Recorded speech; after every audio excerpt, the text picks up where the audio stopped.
Benjamin Netanyahu की मुलाकात है, यानी जो बाइडेन के दौरे को लेकर सुरक्षा व्यवस्था और कड़ी कर दी गई है। तेल अवीव में सुरक्षा बलों और पुलिस की भारी तैनाती है। तस्वीरें आप देखिए। हालांकि कल मिसाइल अटैक की तस्वीरें भी सामने आई थी और संसद को भी टारगेट किया गया था, जिस वक्त सांसद चर्चा कर रहे थे और उसी दौरान फिर वो संसद में बने बंकर में जाकर छिप जाते हैं। लेकिन उससे पहले आप ये जानिए कि गाजा में जिस अस्पताल पर कल हमला हुआ और 500 से ज्यादा लोगों की मौत की खबर आई है, उसके बाद से जो बाइडेन का ये दौरा जितना मुश्किलों में है उतना और ज्यादा महत्वपूर्ण हो गया है। इजराइल हमास जंग अपने चरम पर है। हर रोज सैकड़ों जान जाने की खबरें आती हैं। ऐसे माहौल में अमेरिकी राष्ट्रपति जो बाइडेन आज इजराइल पहुंच रहे हैं। पूरी दुनिया की निगाहें बाइडेन के इस दौरे पर टिकी हुई, क्योंकि उनका ये दौरा ऐसे समय में हो रहा है जब हमास लगातार इजराइल पर रॉकेट बरसा रहा है। जिस तेल अवीव में बाइडेन की नेतन्याहू से मुलाकात हुई, वहां इससे पहले हमास ने कई बार हमले किए। हालांकि प्रेसिडेंट बाइडेन का सुरक्षा घेरा बेहद मजबूत है। समुद्री बेड़ों का भी इसमें अहम रोल है। इस समय पहले से ही इजराइल की मदद के लिए भूमध्य सागर में 2 एयरक्राफ्ट कैरियर पहुंच चुके हैं। अमेरिका ने अपना एम्फीबियस पोत यूएसएस बैटन भी भूमध्य सागर में पहुंचा दिया है।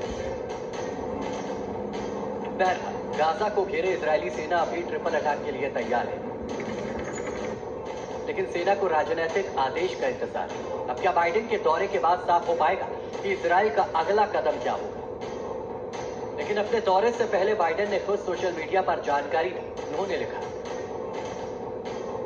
मैं हमास के क्रूर आतंकवादी हमले के खिलाफ एकजुटता दिखाने के लिए और आगे लेने वाले फैसलों से पहले विचार विमर्श करने के लिए इजराइल की यात्रा कर रहा हूं। फिर मैं नेताओं से मिलने और गंभीर मानवीय संकट दूर करने के लिए जॉर्डन की यात्रा करूंगा और ये साफ कर दूं कि हमास फिलिस्तीनियों के अधिकार के लिए नहीं लड़ रहा है। इधर बाइडेन के इजरायली दौरे से ठीक पहले गाजा के अस्पताल पर हवाई हमले में सैकड़ों लोगों की मौत हो गई और हमास ने इसका आरोप इजराइल पर लगाया। ऐसे माहौल ने बाइडेन की मुश्किल भी बढ़ा दी है। हालांकि व्हाइट हाउस के प्रवक्ता ने राष्ट्रपति बाइडेन के इस दौरे पर कहा है कि अमेरिका इजराइल के साथ मजबूती से खड़ा है। बाइडेन की यात्रा से पहले अमेरिकी विदेश मंत्री एंटनी ब्लिंकन इजराइल के साथ ही अन्य 6 देशों का दौरा कर इजराइल जंग पर कूटनीतिक चर्चा कर एक माहौल तैयार कर चुके हैं।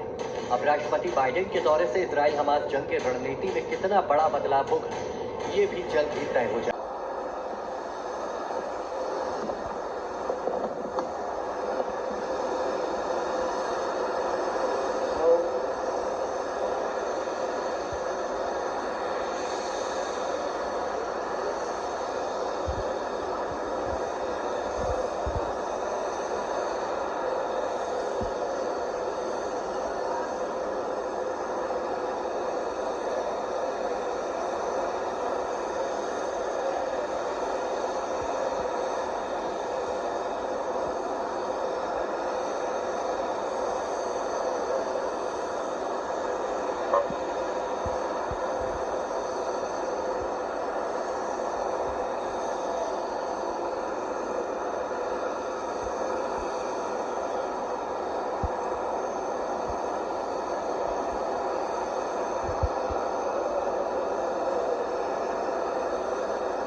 כן, גם אנחנו. כן, אנחנו רואים את המטוס באמת נחת, ואנחנו רואים עכשיו מסביב למטוס ומהשמיים, המסוקים מפטרלים ממש מעל מקום הנחיתה. זה היה, אני חייבת לומר, מרגש לראות את הנחיתה הזאת בעת כזאת, בימים כאלה. זה לא מובן מאליו, זה לא ברור. באמת אנשים כאן בנמל התעופה בן גוריון מאוד, אני לא יודעת אם המילה מתרגשים, זה המילה הנכונה, בכל זאת אנחנו נמצאים בלחימה והרבה מאוד דיווחים קשים וכואבים ועצובים, אבל זה מחזק, זה חשוב.